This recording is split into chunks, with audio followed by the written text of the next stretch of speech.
Bro, I'm low-key faded, bro. Highway.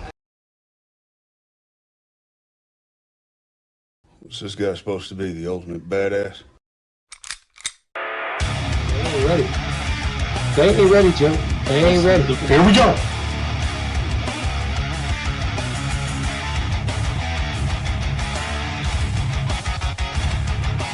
I'm gonna go out here, guys.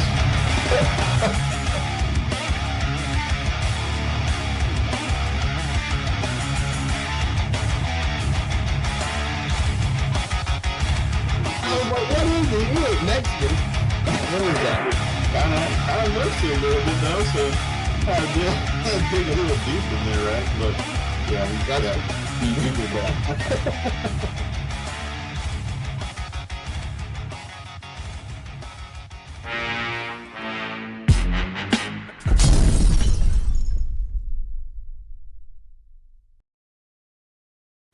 He's in the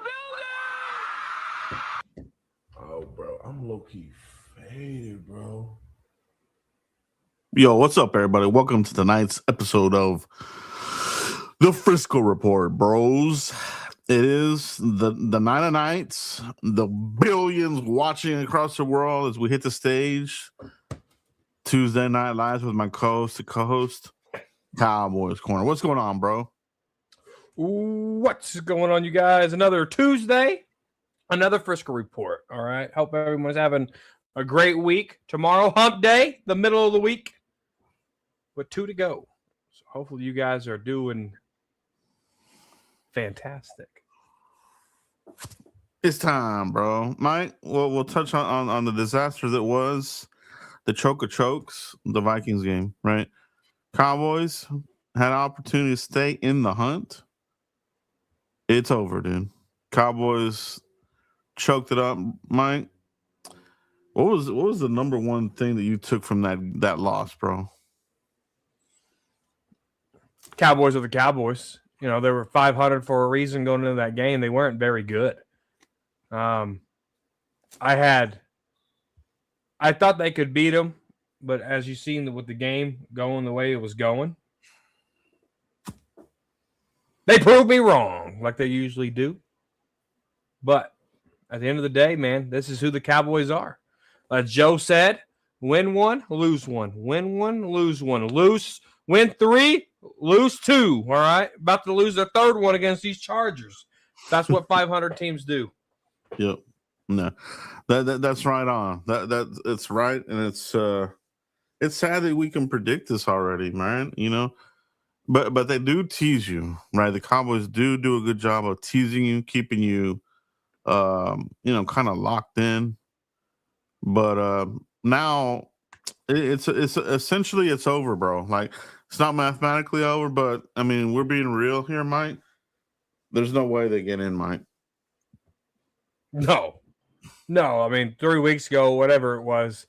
I mean I sat right here and told everybody we weren't going. The Quentin Williams, the Logan Wilson moves, stuff like that. That was all for next year, and I wasn't going to get my hopes up and act like we just everything's hoary glory. No, I can't. I don't like to forget how we got here. I don't like to forget how we got here. I can't forget that Eagles game where CeeDee Lamb dropped all those passes. I can't forget the Rick O'Dowd running over 200 yards on us. I can't forget how Caleb Williams still did this defense. Like, I can't forget it. And so when I have to look at games different when things ain't going right. It was the Raiders. It was a spiraling downward Eagles team, and then we beat the Chiefs in a one-score game that 5 other teams did. And before that, they were 12-0. If they were 5-0, it'd be different. But we did what 5 other teams did, and that was beat the Chiefs in a one-score game. They're not good. They haven't been good. Texans beat them. A few other teams already beat them as well since the Cowboys beat them down. It's just I have to take that into consideration in our past things, and I just knew that the playoffs were not at stake for the Dallas Cowboys.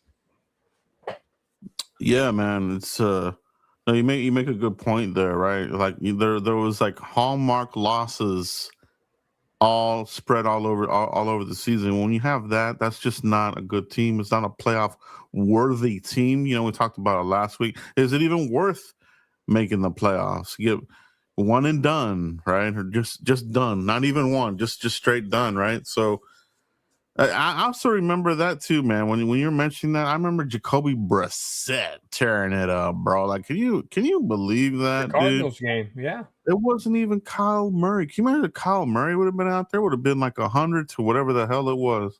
Like, this team just wasn't good enough. Talent wasn't good enough. Will McClay hasn't been good last few draft classes. His pro personnel moves have not been good.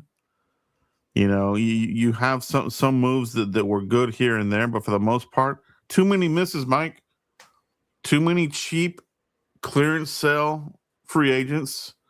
Too many hoping you can turn around former first round busts into something. And setting your lineup like that's just not good. It's not going to get it done, Mike. And the overall theme of this year was the defense was just atrocious to me. I think that's the number one thing I take from the season is that while the offense had its moments and was able to score points, and you know they looked pretty high octane at moments, the defense was just so bad that you know it really canceled out some of the highlights that the offense did this year, Mike. You know, absolutely. And we can harp on the defenses too. I'm gonna harp on the offense, Joe. Like when we needed the offense to step up, they weren't there, and a lot of these guys were fully healthy. Now, shout out to Javonte Williams. Shout out to George Pickens. You know, CeeDee Lamb's like 30 yards away from 1,000. Like the offense did so good, but yet there's still a lot of things, a lot of moments we can go back in this season and say, man, that offense really didn't step it up right there when they were supposed to. Like the inconsistencies of Schottenheimer playing for field goals versus going for it.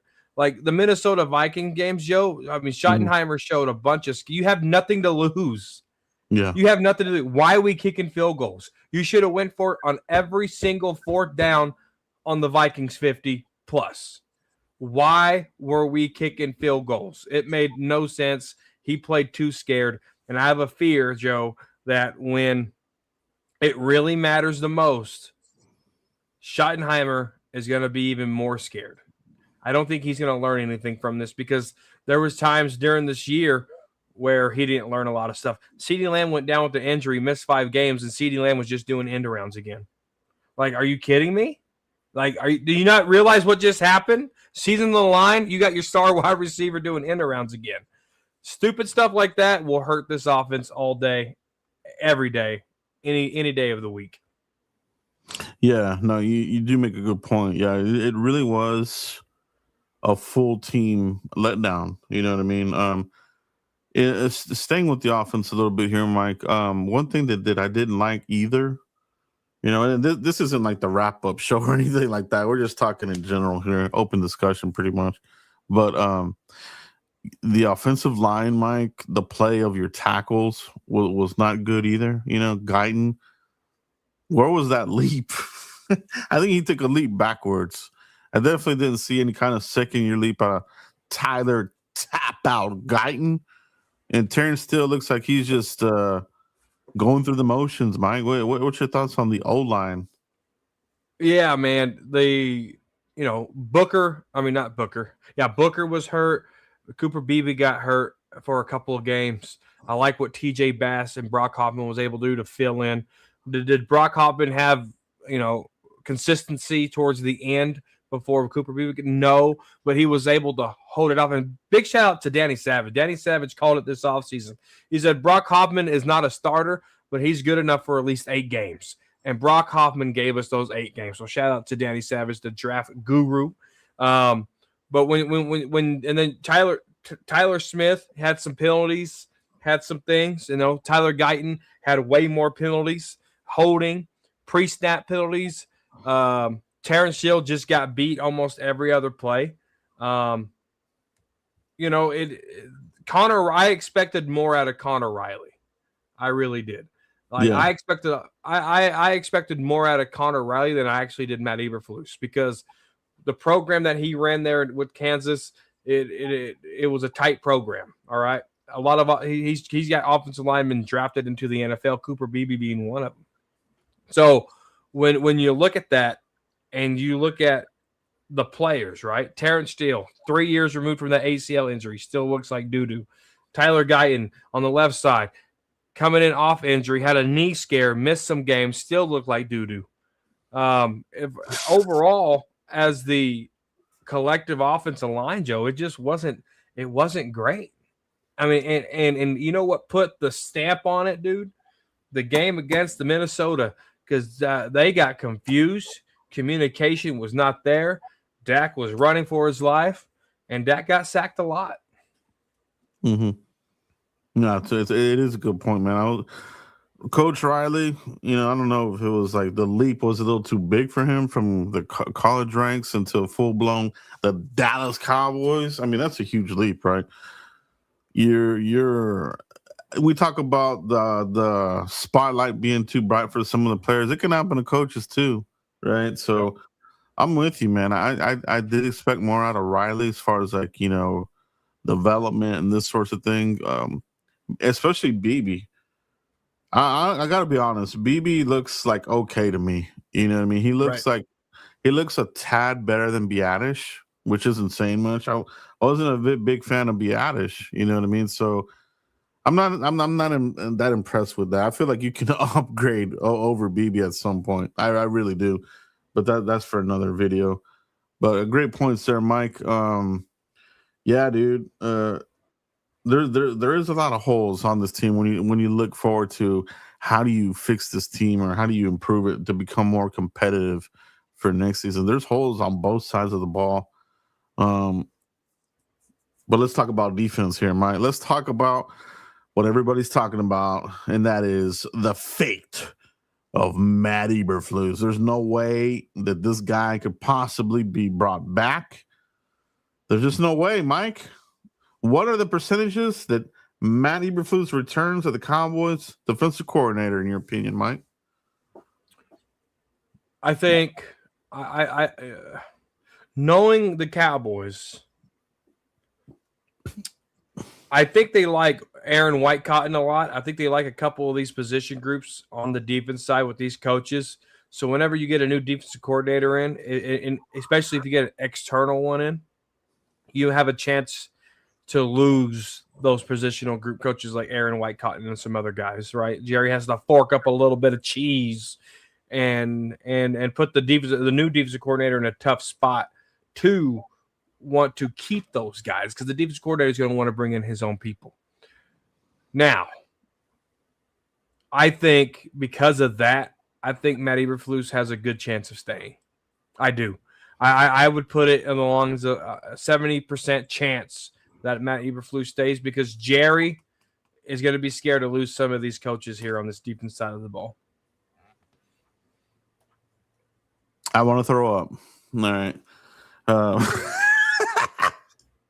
I want to throw up, like the kind of throw up where you hold it, it comes out through your nose. That's what I feel like doing right now at that percentage.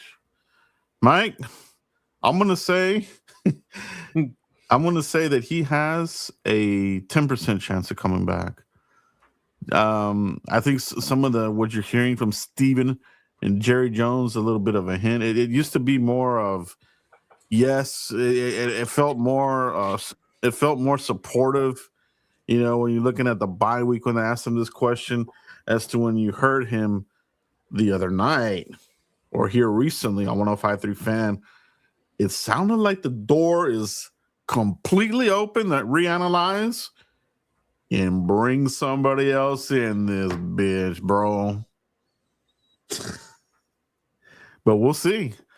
We will see, man. I think you make a good point to why they could bring them back. Cowboys, they have a hard time digging in there, grabbing those nuts, and making moves. They like to be real, just like, I don't know, man. Like they don't want to. As risky as you hear Jerry being like the businessman and and this kinds of thing like rolling the dice and this kind of shit. It's some of these moves are opposite of that. It's really weird, right? So we'll see what happens there, Mike. But some names are starting to pop up. There's chatter here, Mike, that one of the sought after defensive coordinators could be that of Jim Leonard, the passing game coordinator, assistant head coach for Sean Payton, Mike. Jim Leonard. What do you think about that, bro? Would you be down for that? He Broncos. He's the coach for the Broncos right now, ain't he? Yeah, he's a passing game coordinator, assistant head coach. Broncos are leading the defenses, but it's hard. How do you take that success of what the Broncos are doing and transfer that into the defense? Dan Quinn was able to do it because of Michael Parsons, and getting that pressure and that stuff like that. I think yeah,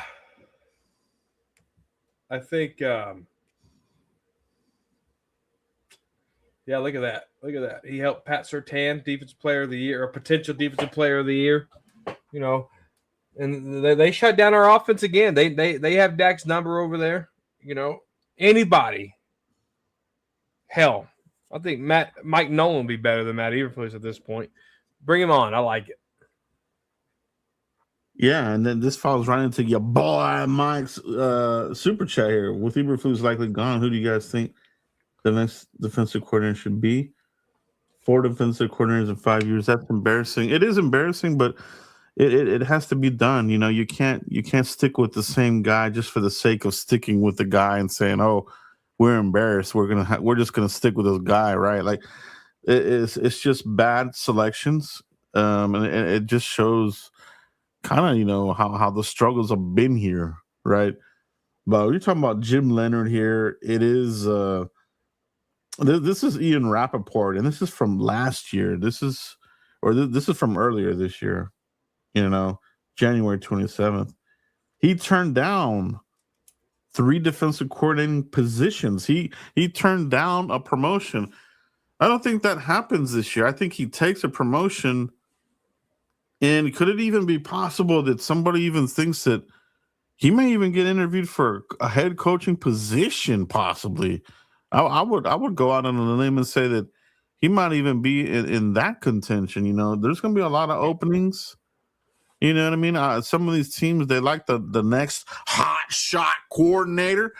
And although he's not a coordinator right now, he's one of these guys that in league circles, it could be the next up and coming kind of dude, right? So some people may want to get ahead of it and just be like, forget coordinator, he's going to be our head coach. You know what I'm saying, Mike? Like it could be that kind of off season here for Jim Leonard. I feel like, Mike. Yeah, absolutely, and he's under a Sean Payton coaching tree. All right, that's a good tree to be under. Look what he's doing with Bo Nix. Look what he's doing with that defense over there. So he understands winning culture. So yeah, I could absolutely see teams identifying that and hire him as a head coach. Indeed. Now, where the connection comes into play here, Mike. There's a connection here, right? There's a connection between Jim Leonard and Brian Schottenheimer. All right. Were they teammates or something? I'm about to show you. I'm about to show you this deal right here, bro. I'm about to show you the info of info. Info Wars. Remember that? Remember that show? I do. Or all right, check this out, dude. So we're looking at Brian Schottenheimer, right? This is Brian Schottenheimer. This is Brian Schottenheimer's wiki, bro. All right. If you look right here, Jets offensive coordinator, if I can get this thing to act correctly. 2006 to 2011, right? You see that? Brian Schottenheimer with the Jets, right? Yep. No. Here's where it gets interesting. Here's where it gets interesting, Mike. You're the quarterback coach that year. Check this shit out, dude. Check this out, dude. This is Jim Leonard wiki. All right. As a player, Jets. He was a player with Brian Schottenheimer, bro. Look at this. In that time span, they were together. So, oh yeah, 1 year. The connection is there. 2009, 2007. Schottenheimer was there from 07 to 2011. So they spent a pretty good amount of time there together with the Jets. So they do know each other here. This would not be something pulled out of thin air, as they say. The connection indeed is there. And, like we brought up before, it's all about Schottenheimer wants to bring in somebody he's familiar with, right? And we talked about some names last time, but this one just feels like it would be the one to make. A young man, 43, energetic. That Denver defense is booming right now. I mean, he's part of it, right? Vance Johnson, I think, is the actual DC over there. I don't know if he'll get another opportunity or not, but either way, I'm taking Leonard, bro. I want to insert him here and get this thing rocking and rolling, baby. Yeah, dude. I like it. I like that he's under, the Sean Payton coaching tree. How Sean Payton develops that game plan, understands the game plan. I think Schottenheimer needs a guy like that. I think Matt, and he's young too, so he'll be energetic. I think Matt Eberflus is just a yes guy. I don't think he helped Schottenheimer as much as I wanted him to. If you look on in-season Hard Knocks, it looks like Matt Eberflus is non-existent. All right, I need some of that influence for Schottenheimer. Yeah. So that'll be the name, the hot name there. Your boy Will McClay needs to go. He absolutely needs to go. Please, somebody take this guy and hire him away, please. Enough is enough. Speaking of this, we were talking about this offline, Mike, about some of the surgeries, right? So it came out that Pat Mahomes got his surgery by none other than the quack Dr. Cooper. Not good, bro. I feel bad for Patrick Mahomes. I feel bad for the Kansas City Chiefs fans because that's it, bro. He will never be the same. And it's a thing that not a lot of people, some people are starting to catch on to this, though. For a while, it was like, yeah, this dude did the surgery. Badass, right? Now, it's the kiss of death. All right? Yeah.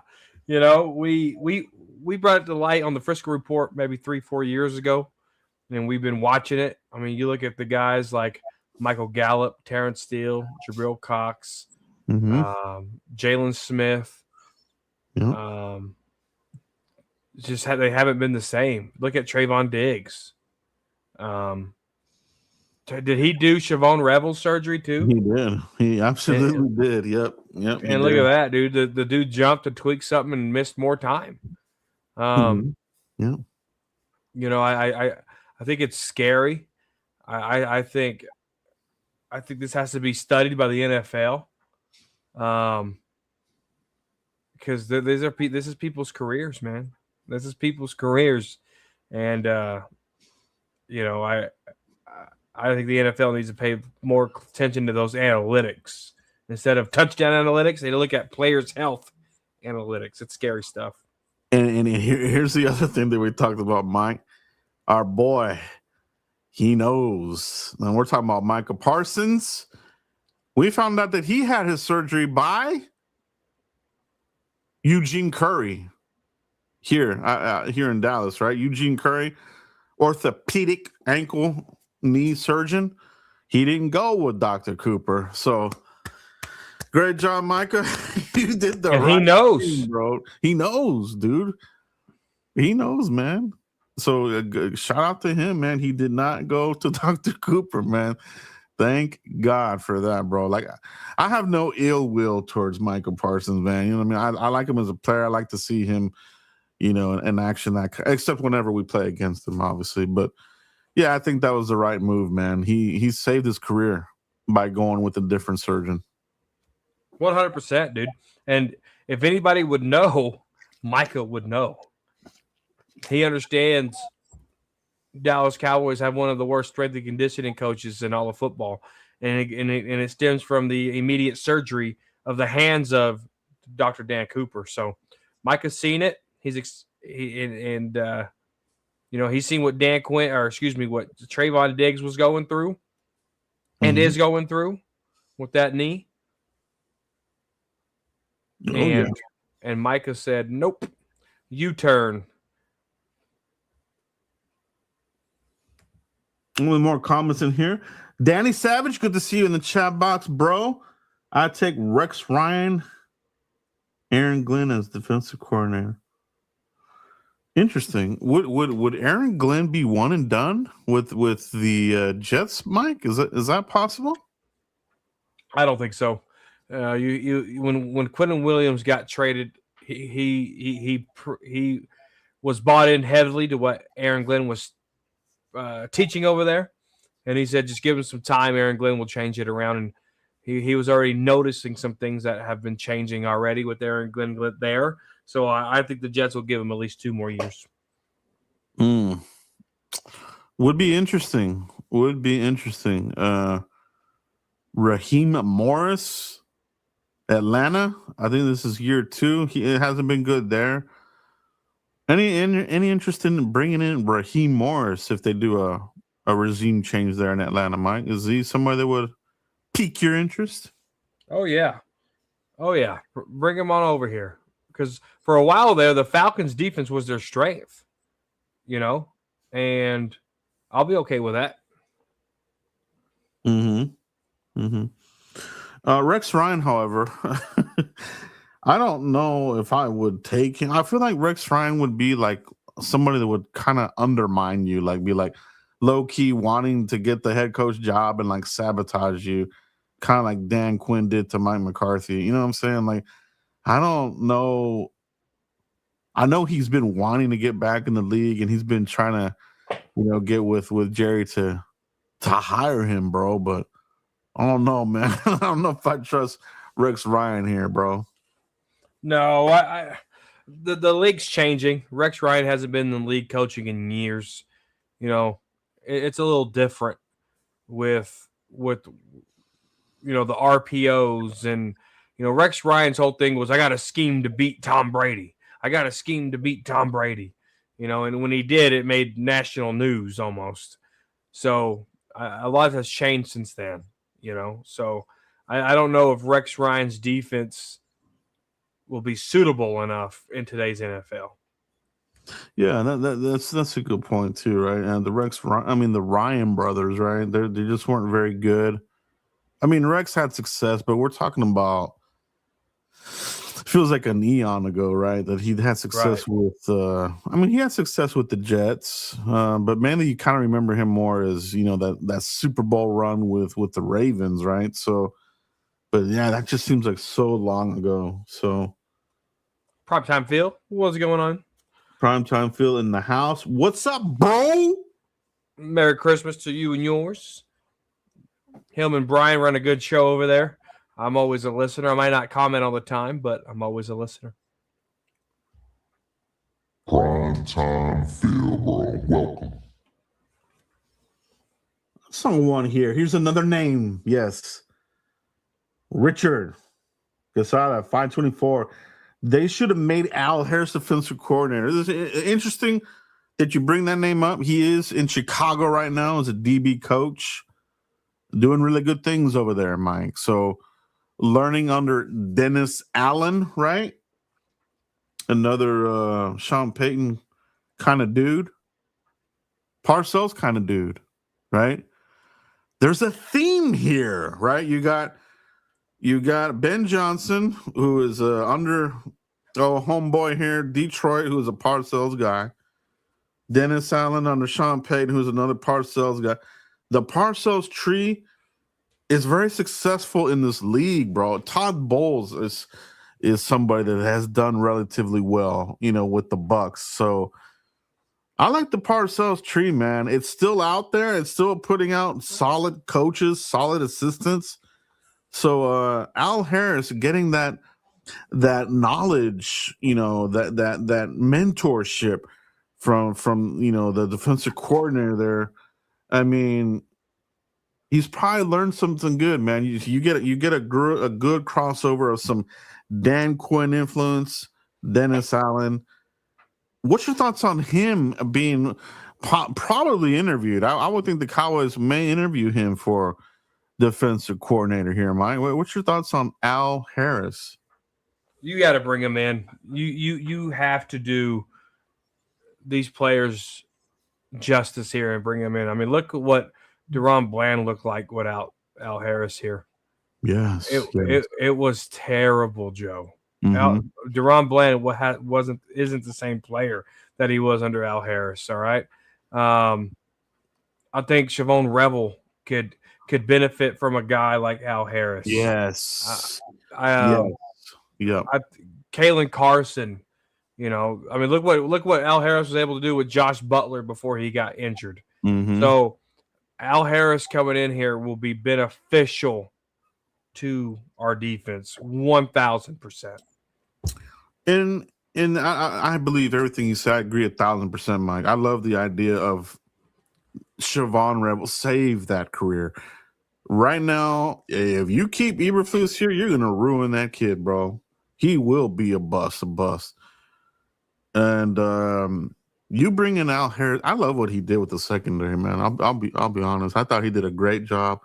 Obviously, there was some friction between him and Trayvon Diggs there at the end, but Trayvon's probably not going to be here, so he won't have to worry about that as a headache. He'll be able to concentrate on the secondary, the defense.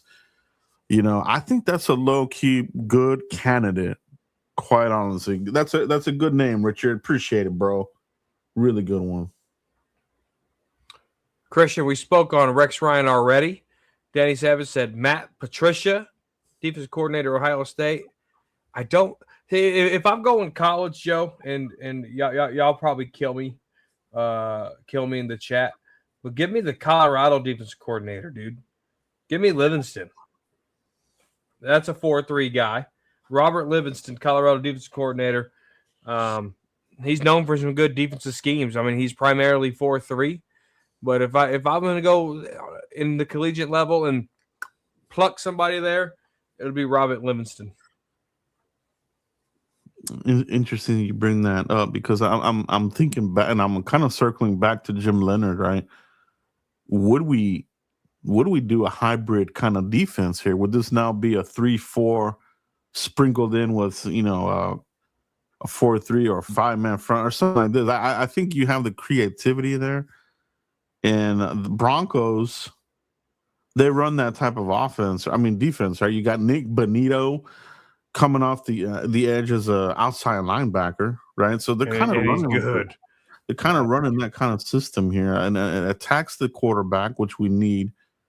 That would benefit Donovan Ezerako. I keep saying that to me, he would benefit being an outside linebacker, in my opinion. I think so. I'm with you there. I think a 3-4 with Quentin Williams, Osa, Kenny Clark. I think there's some good. God, I wish Marshawn Nealon didn't do that because he would benefit from it in a 3-4. He would have been a great 5 tech for us, man. That's what I always thought Nealon was, and they just didn't utilize him good here. But of course, we also had a terrible defensive coordinator. But yeah, man, you're right.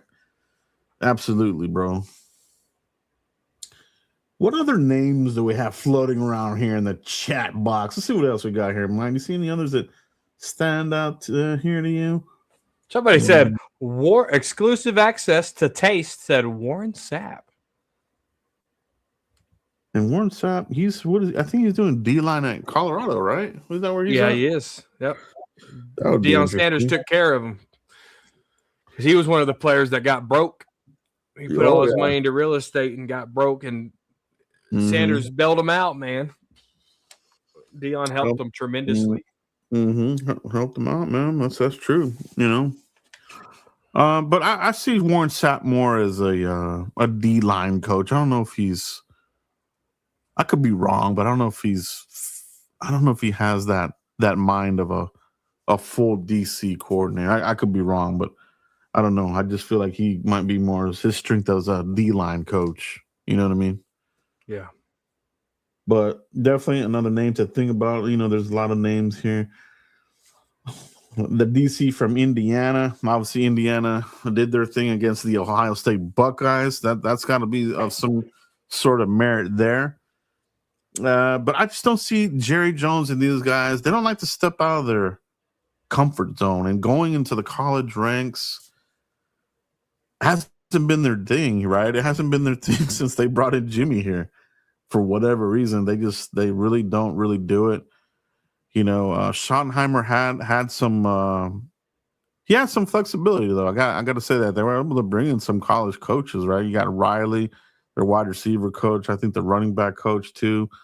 So that was a little bit surprising there. So, you know, maybe, you know, what if Schottenheimer gets some flexibility and goes for somebody in the college ranks? That could be something interesting to watch. 100%. And if the rumors are true that Jerry and Steven hired Matt Eberflus, they set their head coach up for a failure. Hindsight's 2020. I get it. I mean, technically they did, but that head coach should be able to pick every coach that's going to coach for him. And I think they need to step that back and let him do it. Oh yeah, Christian Legault. I say we go and get Robert Saleh. Where's he at? 49ers? He's with the 49ers, yeah. Which if you're going to get somebody from the 49ers, there's a guy, their defensive line coach. All right. I don't know how to say his last name, but it's Kosurek. First name's Chris. Let's call him Chris Coe. Chris Coe from 49ers. If you want to get you a defensive coordinator, that's another name to look out for.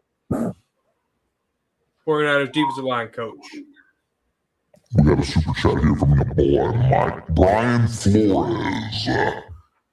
Think about that, Mike Brian Flores. He's with Minnesota. That was going to be tricky, dude. Yeah, he's already a defensive coordinator. So that was going to be tricky. He is defensive coordinator, but here's the key. He is on an expiring contract. So unless the Vikings extend him or he accepts the offer, he could be available. So that is that's something interesting there. They wouldn't be able to block that move because he's on an expiring contract, right? So once that contract hits midnight, he's available, bro. Like, I honestly wouldn't mind Brian Flores, bro. I think he puts out a solid defense, proven. I mean, he's done really good defensively where he's been, Mike. I would like that. I think that would be a solid move, man. You know, Jerry in the NFL, you know, always got issues. Brian Flores looks like he's winning his lawsuit. Jerry Jones be like, you know what? I want Brian Flores on my team. Screw the NFL. I can see that. I would love that too, man. Jerry has a thing, right? Definitely not a friend of Goodell. Well documented. Well documented. Mm-hmm. The rivalry is legit right there.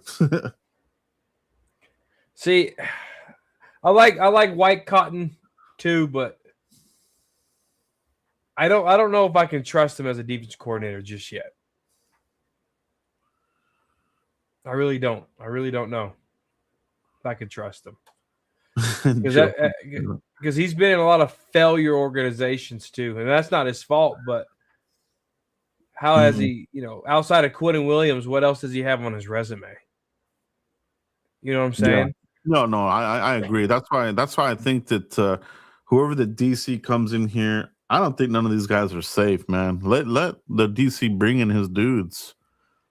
You know, somebody that he trusts and he doesn't have to question. Yeah, Quinnen is fine. He doesn't need White Cotton, bro. That was just some little gimmick, some little sprinkles that they threw in there. You know, brought him back and this kind of shit. David Watson mentions Chris Shula of the Rams, Sean McVay, defensive coach. I think Chris Shula is going to have some opportunities too, dude. I think he's one of these up and comers that he'll probably be in this head coaching interview circuit. I would not be surprised because the Rams, they're kicking ass right now, bro. And the further they go into the playoffs, which I think they're going to, that name is going to be red hot, Mike. Chris Shula. Rams, yeah, dude. Yeah. I mean, you look at the Rams and their organization, dude. They're top notch organization. And you know, again, I'm big on coaching tree. You know, the guy that we just talked about under Sean Payton, this guy under Sean McVay, winning culture. Bring it in, Joe. Bring it in 100%. We need some winning culture here, dude. We just do. Yeah. Matt Eberflus came from losing culture. All right, with the Bears. We need some winning culture in this biatch.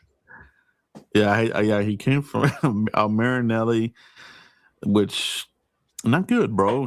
I think wasn't it under Marinelli when Detroit they had like the record, like they didn't win any games or some shit. Right. Yeah. 0-16. There is no Marinelli tree, and it wasn't good. It wasn't up to snuff, as I say. See what else we got in here. I like the content. I love the discussion. It's been great here. I think that's all we have tonight. I think we'll cut it there. You know, good names. Great discussion on the potential coordinators. Appreciate everybody join live tonight. Super chats, great questions as well. Mike, let everybody know where they can find you if they haven't already, bro. Yeah, Cowboys Corner right here on YouTube. _ Cowboys Corner on Twitter. All right. Thank you guys for watching. If there's 63 people watching right now, if you guys can click like right now. There's 3 people out of 63, 3 people. Click like for me and Joe. It really helps the stream, guys. I appreciate every single one of you guys tuning in, tapping in, and just listening to us talk.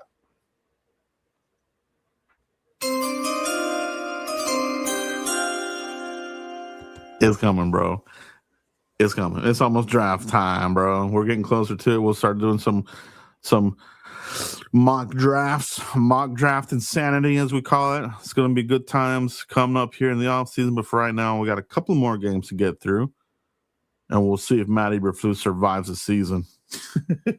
That's all I'm really looking at right now. I don't want any of my franchise players getting hurt. So let's see how they juggle that, Mike. Yeah, it's gonna be crazy, man. Yeah, that's it, bros. We'll see you for the next episode of the Frisco Report. Peace out, everybody. Peace.